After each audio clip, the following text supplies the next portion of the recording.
All right, Jay. Well, for all you aspiring green thumbs and plant parents, we have some tips in making your selections. Yeah, there are certain plants that you want to pick based on your lifestyle. 13 ABC's Claire Mitchell has those after visiting with local gardening experts today. Diane and Lee, I hate to admit it, but I can't keep a plant alive in my house for probably more than 2 weeks. But I want to learn more. So here I am. I came here to the Black Diamond Garden Center in Perrysburg to learn more. And among other things, I learned that there's actually plants that can be really toxic for your pets.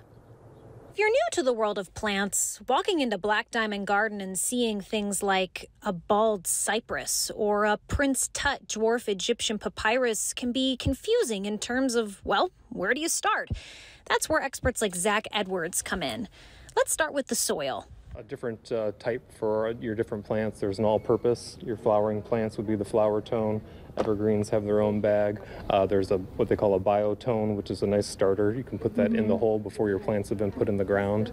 So, you know, getting the plants off to a right start in the right soil. That soil is no good if you don't have the proper tools. The right sprinkler for the right job, you know, for larger areas and things like that. Good gloves. Yep, good grip. And tools like this that are more handy than your typical shovel. We've got devices like this that can help you if you're digging through existing plant material. Once you have your gloves in your soil, it's plant selection time. Edwards says pay attention to those signs. There are annuals and perennial plants. Perennial plants regrow every spring. They're more of a long-term commitment, while starter annual plants like this one live for only one growing season. It's a zonal geranium, so a really popular classic annual flower. Blooms all summer long. It's pretty much in bloom from the time you buy it till frost at the end of the year. Definitely very good for full sun, can do well in hot, dry areas. Edwards' biggest rule, don't overwater the plants. It's what they call a blanket flower. It's a small growing perennial, only gets about a foot tall, a foot wide. Pretty much blooms, a lot of different oranges and yellows and the different types of flowers. For those who have furry friends who plan to purchase houseplants, it's important to note some plants are toxic to cats and dogs.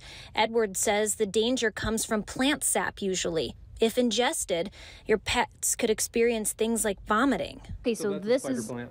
a spider plant. Yep, in a hanging basket, but you can buy them individually potted as well. Non-toxic to both cats and dogs. Variegated, so it's not just green.